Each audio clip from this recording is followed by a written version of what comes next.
प्यारे बच्चों, आज हम आपके लिए कक्षा 12 जीव विज्ञान का पार्ट 4 लेकर पार्ट 4 लेकर के आए हम आपके लिए। इससे पहले मैंने पार्ट 3 तक आपको दे दिया है और उम्मीद कर रहे हैं उसको पढ़ लिए होंगे और उतना तैयारी कर लिए होंगे, क्योंकि हमने कहा था मैं पार्ट बाय पार्ट करके मैं आपको लेसन प्लान करके दूंगा और उसको आप पढ़ेंगे तो आपको बोर्ड पेपर में कोई समस्या नहीं होगी। और अध्याय 9 तक आपको 3 पार्ट में बांट करके हमने दे दिया है और उम्मीद करें उतना तैयार कर लिए होंगे। आज हम आपके लिए अध्याय 10 जैव प्रौद्योगिकी और उसके उपयोग का महत्वपूर्ण प्रश्न लेकर के आए हैं, जो आपके लिए बहुत लाभकारी होगा और इसको पढ़ने के बाद इससे अलग से क्वेश्चन नहीं आएंगे प्यारे बच्चों। तो चलते हम एक ही पार्ट करके देखेंगे। आज हम आपको अध्याय 10, 11, 12 और 13 का महत्वपूर्ण प्रश्न बताएंगे। तो आइए देखते हैं आज अध्याय 10 का क्वेश्चन क्या कह रहा है। तो पहला कह रहा है कृषि में जैव प्रौद्योगिकी के उपयोग का वर्णन कीजिए। कृषि के क्षेत्र में जैव प्रौद्योगिकी का उपयोग क्या है कि कृषि के क्षेत्र में जो भी होता है जैव प्रौद्योगिकी उसका प्रयोग हम कैसे करते हैं। उन्नत किस्म का जीवों का बीज का प्रयोग करना या पौधों का प्राप्त करना, ये सब किसके हम कर सकते थे, जैव प्रौद्योगिकी के उपयोग के द्वारा ही सफल हो पाया। अगला क्वेश्चन कर रहा है जैव चिकित्सा से आप क्या समझते हैं। किन किन रोगों की क्लिनिकल जांच के लिए जीन चिकित्सा विधि की आवश्यकता पड़ती है। तो जैव चिकित्सा से आप क्या समझते हैं, जैव चिकित्सा के द्वारा किन किन रोगों की क्लिनिकल जांच के लिए जीन चिकित्सा का विधि का आवश्यकता पड़ती है। ये भी क्वेश्चन देख लीजिए, कभी कभी ऐसा होता है कि बस आपको इतना क्वेश्चन पूछ देता है कि जैव चिकित्सा से आप क्या समझते हैं। तो इस प्रकार इस क्वेश्चन को भी आप क्या कर लीजिएगा, देख लीजिएगा। मैं पूरा इसका सोल्यूशन नहीं बता रहा क्योंकि समय ज्यादा लग जाएगा, लेकिन आप इसको पढ़ेंगे तो बहुत इजी भाषा में उसको एक बार में याद हो जाएगा, कोई दिक्कत नहीं है। अगला कह रहा है पुनर्योगज डीएनए तकनीक क्या है, मानव हित में इसकी उपयोगिता का वर्णन कीजिए। तो डीएनए पुनर्योगज तकनीक तो पिछले पार्ट में भी हमने दे दिया था। डीएनए पुनर्योगज तकनीक का मतलब यही होता था कि अगर किसी जीव में कोई शरीर का कोई भाग विकार युक्त हो जाता है तो उसको हटा करके सही पार्ट लगाना ही क्या कहलाता है, पुनर्योगज डीएनए तकनीक कहलाता था, या डीएनए जेनेटिक इंजीनियरिंग भी इसी को कहते थे। तो इस प्रकार इस क्वेश्चन को देखकर मानव हित के लिए तो बहुत लाभकारी है। अगला कारण बायोपायरेसी क्या है, एक उदाहरण देकर के आप समझाइए कि बायोपायरेसी क्या होता है। तो बायोपायरेसी भी हमने पहले बता दिया, लेकिन फिर मैं बता देना चाहता हूँ। बायोपायरेसी का मतलब होता है किसी देश की चिकित्सा सुविधाओं का किसी देश द्वारा बिना उसके जानकारी के प्रयोग करना ही क्या कहलाता है, तो बायोपायरेसी कहलाता है। चिकित्सा के क्षेत्र में अगर कोई मशीन है, कोई औद्योगिक उपकरण है, तो अगर उस किसी देश का बिना बताए अपने प्रयोग करना ही क्या कहलाता है, बायोपायरेसी कहलाता है। आणविक खेती से आप क्या समझते हैं। तो आणविक खेती से आप क्या समझते हैं, तो हम बता देना चाहते हैं आणविक खेती हम उसे कहते हैं जिससे दूध देने वाले और मांस उत्पन्न करने वाले जीवों की संख्या का अगर विकास होता है तो उसको हम क्या कहते हैं, आणविक खेती कहते हैं। अगला कह रहा है बीटी से आप क्या समझते हैं, बीटी कपास का उदाहरण देकर के समझाइए। तो बीटी क्या है, तो बीटी एक प्रकार का विष है जो किसी भी पौधों पर पड़ने वाले जीवों और कीड़ों को जो होता है उसको क्या करता है, दूर करता है। और इस विधि द्वारा हम उन्नत किस्म के बीजों का प्रयोग करते हैं। जैसे कभी आप देखे होंगे कि जब कोई फसल खेतों में बोया जाता है तो उसके ऊपर कीड़े मक्खियां लग जाते हैं, तो उस प्रकार बीटी बीज का प्रयोग करके उनको क्या किया जाता है, खत्म किया जाता है, जिससे पौधों को बचाया जा सकता है। लेकिन अब तो औद्योगिक उपकरण आ गए, ऐसे औद्योगिक विधियां आ गई हैं जिसमें जो बीज उत्पन्न किया जा रहा है वो बीज ही कैसे बीटी बीज जो होता है वो पहले से ही मिला दिया जाता है, जिससे जब वो खेतों में बोया जाता है तो उस पर कोई भी कीड़े नहीं लग सकते हैं। तो उन फसलों को हम बीटी फसल भी कहते हैं, यानी पहले से अगर उसमें क्षमता होती है कीड़ों को मारने तो उसको बीटी फसल कहते हैं। तो समझ गए होंगे। इतना था आपका अध्याय 10 से महत्वपूर्ण क्वेश्चन। अगला आ जाइए अध्याय 11 जो जीव और समष्टियां है। जीव और समष्टियां है तो पहला कह रहा है अनुकूलन को परिभाषित कीजिए। अनुकूलन में होने वाले परिवर्तन का विस्तार से वर्णन कीजिए, उदाहरण सहित विभिन्न प्रकार के अनुकूलनों का वर्णन कीजिए। तो अनुकूलन किसे कहते हैं, तो आपको जैसे पता होगा अगर किसी वातावरण में कोई पौधा जीवित रहता है तो किस प्रकार वो अपने आप को क्या करता है, संयोजित करता है। यानी कहने का मतलब यह है कि मरुस्थलों पर कोई पौधा रहता है तो किस प्रकार अनुकूलन करता है, उसकी पत्तियां जो होती है कांटों के रूप में बदल जाती हैं। अगर कोई बहुत नमी की अवस्था में जगह पर रहता है तो वो कैसे अनुकूलन करता है। तो इस सब क्रियाओं को क्या कहते हैं, अनुकूलन। अनुकूलन का मतलब यही है कि पौधों द्वारा अपना जीवन सुव्यवस्थित ढंग से व्यतीत करना ही क्या कहलाता है, अनुकूलन कहलाता है। जैसे हम लोग भी तो है, अगर गर्मी आती है तो एक कपड़े में काम चलता है, ठंडी आ जाता है तो हम लोग स्वेटर पहन लेते हैं, अन्य चीजें भी प्रयोग करते हैं। उसी प्रकार पौधों को भी, क्या रेगिस्तान में कैसे पौधे जीवित रहते होंगे, कैसे वो अपना भोजन प्राप्त करते होंगे, या कहीं नमी बहुत ज्यादा रहती तो वहां कैसे सूर्य का प्रकाश नहीं मिलता तो कैसे होते हैं। उन सब परिवर्तनों को हम क्या कहते हैं, अनुकूलन कहते हैं। और हम कहते हैं परिवर्तन का विस्तार से वर्णन कीजिए, उदाहरण सहित विभिन्न प्रकार का अनुकूलनों का वर्णन कीजिए। 4 प्रकार होते हैं, उसमें से वर्णन आप कर लीजिएगा। अगला कह रहा है, इसी में एक और ये क्वेश्चन कर रहा है, मरुद्भिद पौधों में होने वाले विभिन्न प्रकार के अनुकूलन का वर्णन कीजिए। मरुद्भिद पौधे कौन होते हैं, मरुस्थलीय जगह पर होने वाले पौधे कौन होते हैं, किस प्रकार वो अनुकूलन करते हैं, पत्तियों द्वारा, जड़ों द्वारा, तनों द्वारा, किस प्रकार अनुकूलन करते हैं, सबको बारी बारी समझाएंगे तो वो क्या कहलाएगा, अनुकूलन कहलाएगा। अगर हम कहते रेगिस्तान में कभी भी देखिएगा तो जो रेगिस्तान होता है, रेगिस्तान में पत्तियां बड़े बड़े नहीं होती है, बड़ी बड़ी पत्तियां नहीं होती हैं, वो कांटों के रूप में बदल जाती है और जिससे वो अपना अनुकूलन करती है। अगर पत्तियां बड़ी बड़ी रहेंगी तो उस स्थिति में उसमें धूप लगेगा और वो उसको सहन नहीं कर पाएगा तो वो क्या हो जाएगा, नष्ट हो जाएगा। तो अगला क्वेश्चन इसी में क्या कह रहा है, समष्टि और समुदाय की परिभाषा दीजिए। तो समष्टि किसे कहते हैं, तो हम कह देंगे समष्टियां, हम उसे कहते हैं, समष्टि का मतलब जनसंख्या भी कह सकते हैं। तो हम कह सकते हैं एक ही जाति के विभिन्न जीवों का एक जगह पर एक विशिष्ट परिस्थिति में उपस्थित होना ही क्या कहलाता है, समष्टि कहलाता है। और इसमें एक ही जाति के जीव आते हैं, यानी एक ही जात के जब जीव रहेंगे तो उसे क्या कहेंगे, समष्टियां कहेंगे और जनसंख्या भी कहते हैं। समुदाय किसे कहते हैं, तो समुदाय का मतलब होता है कि विभिन्न जातियों का एक समूह, विभिन्न जातियों का एक समूह जहां विभिन्न प्रकार के जीव एक दूसरे से मिल करके और एक दूसरे से जुड़ करके एक दूसरे पर निर्भर होकर के अपना जीवन यापन करते हैं, तो उसे हम क्या कहते हैं, समुदाय कहते हैं। समुदाय में हम लोग भी आते हैं, क्यों, समुदाय में मनुष्य भी रहता है, भेड़ बकरियां गाय भैंस सब रहती हैं, पंछी मुर्गी पालन, मत्स्य मछली वगैरह पालन सब चीज रहता है। और आपको पता है कि कोई मनुष्य अगर पौधा न रहे तो मनुष्य जीवित नहीं रहेगा। क्यों, क्योंकि हर एक चीज पौधों से प्राप्त होगा, हर एक चीज को बहुत ज्यादा कर सकते हैं हम, जैसे गेहूं चावल सब चीजें किससे प्राप्त होगा, पौधों से। अगर जहां मनुष्य होंगे वहां जानवर होंगे, गाय भैंस बकरी या जो भी होगा, मान लीजिए कि मुर्गा भी होंगे या मत्स्य मछली पालन भी हो जाएगा, जो भी होगा उस सब चीजों का एक साथ मिल करके रहना और एक दूसरे पर डिपेंडेंट रहना, उसे क्या कहते हैं, समुदाय कहते हैं। हम भी जिस क्षेत्र में रहते हैं उसको समुदाय कहा जाता है। क्यों, क्योंकि बस वहां पर आदमी नहीं है, उनके साथ पशु पक्षी अन्य सब चीज है जो एक साथ दूसरे से मिलकर है और डिपेंडेंट रह रहे हैं, तो उनको क्या कहते हैं, समुदाय कहते हैं। जैसे आप ले लीजिए गाय भैंस, गाय भैंस तो हमारे ऊपर डिपेंड है ना, हम भी तो उस पर डिपेंड है। और सही बात है, गाय भैंस हम लोगों पर डिपेंडेड है। तो मैं बता दूं, जो कोई चीज अगर फायदे की नहीं रहती तो लोग उसको प्रयोग नहीं करते। अगर गाय हमको दूध न देती तो बस हम उसको खिलाते क्या। तो उसी प्रकार आप लोग भी है और सब लोग मनुष्य भी है, अगर हम जीवन में कभी कमाने न लायक नहीं रहते तो हमारे माँ बाप भी हमको नहीं रखते। सही बात है, नहीं, सब लोग एक दूसरे पर क्या है, डिपेंडेड है। अगर कोई व्यक्ति देखिएगा, किसी परिवार में कोई व्यक्ति कमाता नहीं तो लोग उनकी इज्जत नहीं करते। उसी प्रकार गाय है तो गाय को हम चारा खिलाते हैं, क्योंकि हमको उससे मतलब है कि हमको दूध देगी तो उससे हमारा काम चलेगा, बिना मतलब की कोई चीजें नहीं रहती है। तो समुदाय एक क्षेत्र होता है जिसमें विभिन्न जाति समूह के जीव रहते हैं और एक दूसरे पर निर्भर रहते हैं और जीवन यापन करते हैं, उनको क्या कहते हैं, समुदाय कहते हैं। ये वाला क्वेश्चन हमने अभी बता दिया था इससे पहले। अगला परभक्षण पर संक्षिप्त टिप्पणी लिखिए।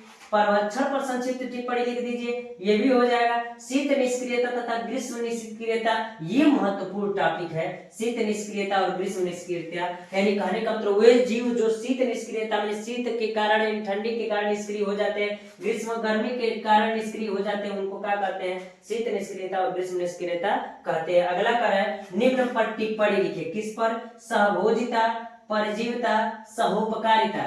तो सहभोजिता, परजीविता और सहोपकारिता पर टिप्पणी लिखिएगा। तो इतना आपका अध्याय 10 और 11 का महत्वपूर्ण प्रश्न है। इससे अगर पढ़ लेंगे तो आपको कोई समस्या नहीं होगा प्यारे बच्चों। हम अब आपके लिए अध्याय 12 का क्वेश्चन लेकर के आ रहे हैं जो निम्न प्रकार होगा। प्यारे बच्चों, जो अगला आपका अध्याय है 12, उसका क्या नाम है? पारितंत्र है। पारितंत्र से संबंधित कितने क्वेश्चन है जो आपके बोर्ड पेपर के लिए महत्वपूर्ण है, उसको हम बता रहे हैं। तो पहला क्वेश्चन ही कह रहा है पारिस्थितिक तंत्र या पारितंत्र। पारितंत्र भी कहते हैं किसको? पारिस्थितिक तंत्र को ही। किसे कहते हैं? इस शब्द का प्रयोग सर्वप्रथम किसने किया था? तो हम कहें आपसे कि पारिस्थितिक तंत्र या पारितंत्र क्या होता है, तो कहेंगे पारिस्थितिक तंत्र वह तंत्र है जो वातावरण में उपस्थित जीवी या अजीवी जंतुओं या जीवों से संबंध के द्वारा जो पारितंत्र यानी वातावरण प्राप्त होता है, उसको हम क्या कहते हैं? पारितंत्र कहते हैं। सेम टू सेम समुदाय को कह दे। समुदाय में जितने भी जीव रहते हैं और अपने एक दूसरे से जुड़ करके अपने क्रियाकलाप को करते हैं और अपना जीवन व्यतीत करते हैं, तो उस क्षेत्र को हम क्या कहते हैं? पारितंत्र कहते हैं। इस शब्द का प्रयोग सर्वप्रथम किसने किया था? जैसे अगर हम इसको बताए तरीका और पारितंत्र, तो मान लीजिए समुदाय हम बताए थे जिसमें गाय भैंस बकरी जानवर मनुष्य सब आते थे, जीवी अजीवी सब आते थे और वातावरण भी आता था। इस क्षेत्र में जो एक दूसरे से मिल करके रहते हैं, तो उसी को क्या कहते हैं? पारितंत्र। जो तंत्र बनता है उसी को क्या कहते हैं? पारितंत्र कहते हैं। इस शब्द का प्रयोग सर्वप्रथम एजी टेंसले ने किया था। तो हम कहेंगे एजी टेंसले ने सबसे पहले इसका प्रयोग किया था। तो ये क्वेश्चन आएगा तो आप क्या कर लेंगे? समझ लेंगे। अगला कह रहा है किसी पारिस्थितिक तंत्र के जैविक घटकों का वर्णन कीजिए अथवा प्राथमिक एवं द्वितीयक उपभोक्ताओं में अंतर स्पष्ट कीजिए। तो कह रहा है पारिस्थितिक तंत्र तो यही हो गया। कह रहा है इसके घटक, तो घटक कौन कौन है? तो हम आपको बता देना चाहते हैं इसके 3 घटक होते हैं। कौन कौन? तो पहला कहे तो उत्पादक होता है, दूसरा कहे तो उपभोक्ता होता है। क्या होता है? उपभोक्ता होता है। तो उपभोक्ता में होता है प्राथमिक, द्वितीयक और तृतीयक। और इसका तीसरा जो भाग होता है अपघटक होता है। अपघटक हम कह सकते हैं। यानी अपघटक क्या होता है? तो चलते प्यारे बच्चों हम इसके बारे में देखते हैं कि इसके कितने घटक हैं। तो अपघटक में क्या है, सब चीजों को हम पढ़ते हैं और बता देते हैं आपको। तो घटक क्या है? उत्पादक। उत्पादक में पेड़ पौधे आते हैं। जो पेड़ पौधे होते हैं ना, तो उत्पादक में कौन कौन आते हैं? तो हम कहेंगे पेड़ पौधे आते हैं। तो हरे पेड़ पौधे जो प्रकाश संश्लेषण द्वारा अपना भोजन बना करके जीवित रहते हैं, तो उसको क्या कहते हैं? उत्पादक कहते हैं। और अभी हमने आपको बताया है कि उत्पादक जो होता है, यानी पेड़ पौधे, जो हरे पेड़ पौधे आते हैं और सभी जीव लगभग किसी न किसी प्रकार से पेड़ पौधे से जुड़े हुए हैं। तो उत्पादक में कौन आ गया? पेड़ पौधे जो प्रकाश संश्लेषण के द्वारा अपना भोजन प्राप्त करते हैं।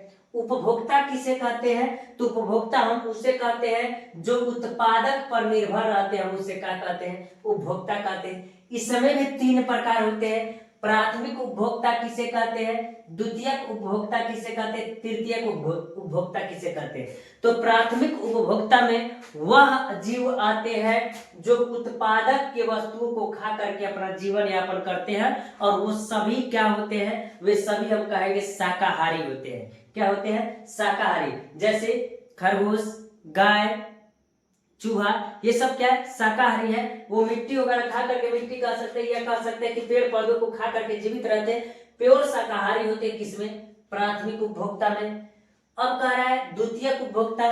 तो द्वितीयक उपभोक्ता में कौन आते हैं? जो मांस वगैरह खाते हैं, तो उसको हम क्या कहते हैं? द्वितीयक उपभोक्ता कहते हैं। जैसे शेर, चीता वगैरह कह सकते हैं, तो मांस वगैरह खाते हैं ना, तो द्वितीयक उपभोक्ता हो गए। तृतीयक किसे कहते हैं? तृतीयक उपभोक्ता हम उसे कहते हैं जो दोनों होते हैं, सर्वाहारी यानी मांसाहारी और शाकाहारी दोनों होते हैं, तो उसे क्या कहते हैं? तृतीयक कहते हैं। तो तृतीयक में कौन आता है? तो मनुष्य सबसे पहले आएगा। मनुष्य मांस भी खाता है और ये उत्पादक वस्तुओं को भी खाता है। तो अपघटक क्या होता है? तीसरा पार्ट इसका घटक होता है जो अपघटक होता है। अपघटक किसे कहते हैं? तो अपघटक में वे जीव आते हैं जो मृत जीव जंतुओं कि मरने के बाद उनसे जो भोजन प्राप्त करते हैं, जीवित रहते, तो उसे क्या कहते हैं? अपघटक कहते हैं। बहुत से जीव होते हैं जो कब भोजन उनको मिलता है? जब कोई जीव मर जाता है और जब उसको फेंक देते उसमें कीड़े पड़ जाते हैं, तो हम कहते हैं कि वो अपना मृत जीव जंतु से अपना भोजन प्राप्त करते हैं, उसको क्या कहते हैं? अपघटक कहते हैं। इस प्रकार इसको कह सकते हैं। समुदाय के मध्य ऊर्जा का प्रवाह कैसे होता है? जब कोई समुदाय होगा और उस समुदाय में विभिन्न प्रकार के जीव रहेंगे, यानी हम कह सकते हैं उत्पादक, उपभोक्ता, अपघटक सब रहेंगे और अपना जीवन यापन करेंगे, तो क्या करेंगे? ऊर्जा का प्रवाह करते हैं। तो उत्पादक पर डिपेंड ज्यादा करता है, क्योंकि चाहे वो जीव हो चाहे मनुष्य, ज्यादातर पौधे से ही क्या है हम लोग जुड़े हैं। अगर पौधा न होता तो क्या होता? सबसे पहले वातावरण संतुलित नहीं रहता। अब वातावरण संतुलित नहीं रहता तो हमको ऑक्सीजन मिलता क्या? अगर कार्बन डाइऑक्साइड हम छोड़ते तो क्या कोई इसको ग्रहण करने वाला होता क्या? इस स्थिति में हम कह सकते हैं कि ऊर्जा का प्रवाह एक दूसरे से जुड़ा है। तो इसको भी आप क्या कर लीजिएगा? पढ़ लीजिएगा। पारिस्थितिक पिरामिड क्या है? विभिन्न प्रकार के पिरामिडों का उल्लेख कीजिए। पारिस्थितिक पिरामिड क्या है? तो उसके विभिन्न प्रकार के पिरामिडों का वर्णन कीजिए। तो पारिस्थितिक पिरामिड क्या है हम आपको क्या करते हैं? बताते हैं। तो कहते हैं कि एक होता है जीव संख्या का पिरामिड, जीव भार का पिरामिड और ऊर्जा का पिरामिड। तो हम कहेंगे जीव संख्या, जीव भार और ऊर्जा का पिरामिड। ऊर्जा का पिरामिड तो कह रहा है तीनों का वर्णन कीजिए। जीव संख्या यानी जीव संख्या का पिरामिड, फिर जीव भार का पिरामिड, फिर ऊर्जा का पिरामिड। जीव संख्या किस प्रकार? जीवों का संख्या उस पर, जीव भार पर यानी भार पर कौन छोटा कौन बड़ा है उस पर, फिर ऊर्जा किस प्रकार ग्रहण करेंगे, तो उसको पिरामिड का दे करके आप क्या कीजिएगा? वर्णन अच्छे से कीजिएगा। इंपॉर्टेंट टॉपिक है सब। इस समय का कहा दे तो ये भी महत्वपूर्ण टॉपिक है। खाद्य श्रृंखला और खाद्य जाल में क्या अंतर है? आप स्पष्ट कीजिए। खाद्य श्रृंखला कह सकते हैं समुदाय में उपस्थित सभी जीव एक दूसरे से जुड़े रहते हैं और एक दूसरे पर निर्भर रहते हैं और अपना भोजन प्राप्त करते हैं। तो एक जाल के रूप में जुड़े रहते थे, एक चैन बनाते, श्रृंखला बनाते, तो उसको क्या कहते हैं? खाद्य श्रृंखला कहते हैं। तो खाद्य जाल यानी सभी जीव एक दूसरे से जुड़े रहते, एक दूसरे से निर्भर रहते थे, उनके बीच जो जाल बनता है उसको क्या कहते हैं? खाद्य जाल कहते हैं। इसको भी देख लीजिएगा। पारितंत्र से आप क्या समझते हैं? एक तालाब के पारितंत्र का विभिन्न घटकों का वर्णन कीजिए। तो कह रहा पारितंत्र तो ऊपर ही बना है। तो अब कह रहे एक तालाब के घटना का वर्णन कीजिए। अगर मान लीजिए तालाब होगा तो तालाब के किनारे पे कह सकते हैं कि पानी तो रहबे करेगा, उसमें उसके किनारे जीव भी रहेंगे, पेड़ पौधे भी रहेंगे, इसमें मछलियां भी रहेंगी, कीड़े मकोड़े भी रहेंगे, फिर से ऊपर से सूरज भी रहेगा, वायुमंडल भी रहेगा। उसके नीचे सभी जीव कैसे रहते हैं और कैसे एक दूसरे पर डिपेंड रहते हैं, उसको क्या करना हमको बताना। तो कह रहे कि तालाब का क्या कीजिए? पारितंत्र का विभिन्न घटकों का वर्णन कीजिए और उसको आप क्या कीजिए? समझाइए। तो तालाब का वर्णन कर सकते हैं। प्रकृति में कार्बन चक्र का एक रेखिक चित्र सहित वर्णन कीजिए। यानी हमने कहा था आपको साइंस में जो भी हो चित्र वो कहे चाहे न कहे, अगर है तो आप उसको बनाइए और बनाने पर आपको नंबर मिलता है। क्यों? क्योंकि जो भी एग्जामिनर होता है वो आपके थ्योरी को नहीं देखता। अगर फिगर बनाया है तो फिगर पे ही नंबर वो दे देता है, थ्योरी पढ़ता नहीं। क्या उसके पास इतना समय है कि आपके पूरे क्वेश्चन को एक किताब को एक जितना आप लिखे हैं कापी उसको पढ़ेगा तब नंबर देगा? वो देखते ही पता चल जाता है कि बच्चा लिखा हो कि नहीं। तो इस प्रकार अध्याय 12 पारितंत्र से जितने क्वेश्चन थे हमने आपको महत्वपूर्ण क्वेश्चन दे दिया है। अब आइए हम चलते हैं अगले अध्याय पर कि जैव विविधता एवं संरक्षण। तो पहला इसका जो क्वेश्चन है जैव विविधता की परिभाषा लिखिए। तो जैव विविधता किसे कहते हैं? इसके संरक्षण की दो विधियों का वर्णन कीजिए। तो जैव विविधता कहते हैं किसी समुदाय में विभिन्न प्रकार के जीव रहते हैं, उनका आकार, साइज, रहने का, खाने पीने का, आवास वगैरह जो भी क्या रहता है विभिन्न प्रकार के रहते हैं, तो उसको हम क्या कहते हैं? जैव विविध। समुदाय में तो एक ही समुदाय में रहते हैं लेकिन उनका आकार कुछ और होता है, आवास भी कुछ और रहता है। जैसे हम लोग हैं तो घर में रहते हैं, तो गाय भैंस भी तो घर में नहीं रहेंगे, उनके लिए अलग से घर बनाया जाता है। कीड़े मकोड़े, सांप गोजर जो भी रहते हैं वो एक दूसरे, मछलियां पानी में रहती हैं, ये सब वातावरण, आवास वगैरह सब चीज अलग अलग होता है। तो उसको हम क्या कहते हैं? जैव विविधता कहते हैं। तप्त स्थल किसे कहते हैं? भारत में उपस्थित किन्हीं दो तप्त स्थलों के नाम बताइए। हम आपको बता दें कि तप्त स्थल उसे कहते हैं जहां की प्रजातियां संकट में है, यानी जहां की प्रजाति विलुप्त हो रही है, जहां पर संकट आता है, तो उसी को हम क्या कहते हैं? तप्त स्थल कहते हैं। जैसे कोविड आया था ना, तो कोविड देखिए हॉट स्पॉट भी कहा जाता था, तो आप बताइए, जहां कोविड ज्यादा फैल रहा था तो उसको हॉट स्पॉट घोषित कर दे रहे थे ना कि हॉट स्पॉट बन गया है, यानी कहने का मतलब वहां भी जितने लोग हैं वो कोरोना से ग्रसित हो गए हैं, वहां की प्रजातियां क्या है, संकट में है, तो वहां के जीव संकट में, तो उसको क्या करते थे, हॉट स्पॉट कह देते थे। तो इसको हम कहेंगे हॉट स्पॉट या तप्त स्थल क्या होता है। तो कह रहा है भारत में, तो भारत में दो तप्त स्थल जो है वो इस प्रकार हम कह सकते हैं कि पूर्वी हिमालय और दूसरा जो है वो पश्चिमी घाट है। पश्चिमी घाट है जो तप्त स्थल के रूप में आ गया, वहां के जीव जो है वो भी क्या है, संकट में है। तो उस प्रकार कह सकते हैं कि वह स्थान या वह स्थल जिस पर या जहां के जीव संकट में है, वहां की प्रजातियां संकट में है, तो उसको हम तप्त स्थल या हॉट स्पॉट कहते हैं। भारत में उपस्थित दो तप्त स्थल है, पूर्वी हिमालय और पश्चिमी घाट। अगला जो क्वेश्चन कर रहा है कि राष्ट्रीय उद्यान से आप क्या समझते हैं।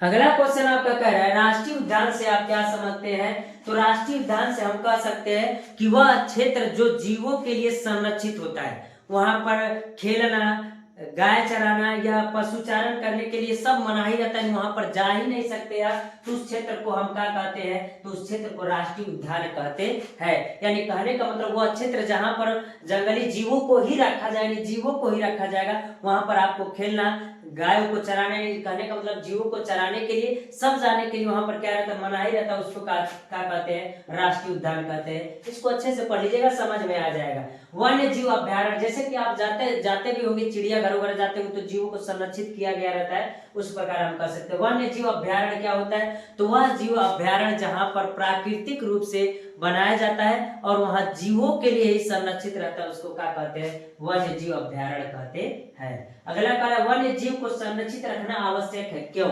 तो सही बात है, वन्य जीव को संरक्षित रखना बहुत आवश्यक है। क्यों, क्योंकि अगर वन्य जीव संरक्षित नहीं रहेंगे तो पारितंत्र जो रहेगा, वहां का अनुकूलन जो रहेगा वो क्या हो जाएगा, बिगड़ जाएगा। यानी कहने का मतलब हमने अभी बताया कि पारितंत्र में सभी जीव रहते हैं और एक दूसरे से जुड़े रहते हैं। जब जुड़े रहते तो एक दूसरे को भोजन को प्रदान करते हम कह सकते हैं। लेकिन मान लीजिए कहीं ऐसे जीव होंगे जहां से भोजन मिलता होगा, उनका अचानक वहां की प्रजातियां नष्ट होने लगी, तो जो उस पर डिपेंड है वो तो खतरे में पड़ जाएगा ना, तो संतुलन क्या हो जाएगा, बिगड़ जाएगा पारितंत्र का।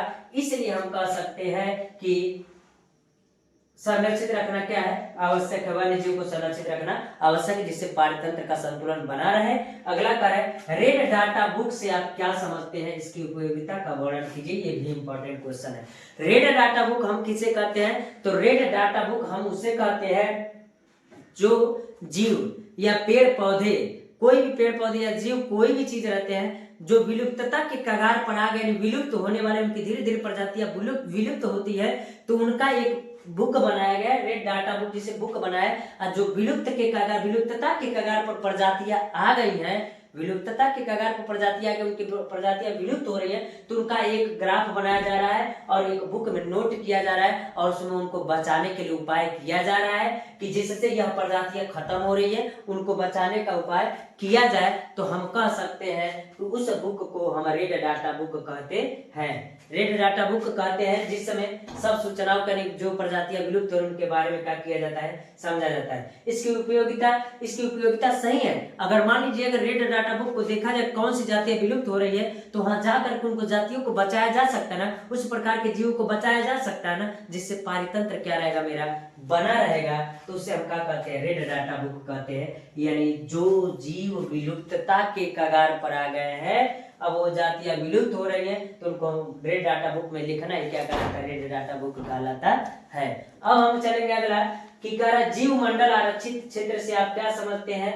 बाघ परियोजना का वर्णन वन्य प्राणियों के विनाश के 4 प्रमुख कारण। चलिए देखते हैं, जीव मंडल आरक्षित क्षेत्र से आप क्या समझते हैं। यानी जो जीवों के लिए आरक्षित क्षेत्र है, जहां पर जीवों को ही संरक्षित किया जाएगा, उसको क्या कहते हैं, जीव मंडल आरक्षित क्षेत्र है। उनके वातावरण से लेकर के पारितंत्र को बनाया जाता है। अगला कह रहा बाघ परियोजना का वर्णन कीजिए। तो बाघ परियोजना वह परियोजना है जिसमें बाघों को संरक्षित करके उनको क्या किया जाता है, उनका संरक्षण किया जाता है, उस परियोजना को हम क्या कहते हैं, बाघ परियोजना कहते हैं। अगला कर वन्य प्राणियों के विनाश के 4 प्रमुख कारण लिखिए। तो वन्य प्राणियों के 4 प्रमुख कारण जो होंगे वह कारण वो कह रहे वन प्राणियों के विनाश के 4 प्रमुख कारण, एक तो वन उन्मूलन हो जाएगा, वनों का कटाव हो जाता है। एक को कम कह सकते हैं कि वनों में लगने वाला आग है जिससे जीव क्या है विनाश हो रहा है उनका, वो नष्ट हो रहा है। एक कह सकते हैं हम कि क्या प्रदूषण फैल रहा है, तो इस प्रकार हम कह सकते हैं कि इसके निम्न कारण है जिससे वो जाति यानी कहने का मतलब वन्य प्राणी क्या हो रहा है विलुप्त हो रहा है। तो आज प्यारे बच्चों आज आपका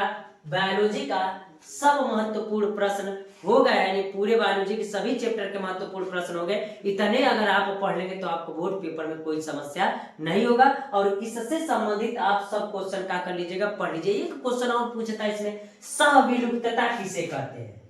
सहविलुप्तता किसे कहते हैं? तो सहविलुप्तता हम उसे कहते हैं कि मान लीजिए कोई प्राणी है अगर विलुप्त हो रहा है, वो विलुप्त हो रहा है लेकिन कोई जीव है जो उस पर डिपेंड हो रहा है, उस पर डिपेंड है, तो वो प्राणी विलुप्त है, जो विलुप्त हो रहा है वो विलुप्त हो गया, लेकिन जो उस पर डिपेंड था उससे भोजन प्राप्त करेगा तो उसके जब वो मर गया विलुप्त हो गया तो वो तो वैसे मर जाएगा, क्योंकि उसको भोजन देने वाला मर गया यानी कि विलुप्त हो गया। तो उस पर जो डिपेंड था वो भी जीव जब क्या हो जाते हैं नष्ट हो जाते हैं, विलुप्त हो जाते हैं, तो उनको सहविलुप्तता कहते हैं। इस प्रकार आपका बायोलॉजी का महत्वपूर्ण प्रश्न सब खत्म हुआ प्यारे बच्चों। अच्छे से तैयारी करके आप बोर्ड पेपर आसानी से दे सकते हैं, आपको कोई समस्या नहीं आएगा प्यारे बच्चों। आज के लिए इतना हम रहने देते हैं, धन्यवाद।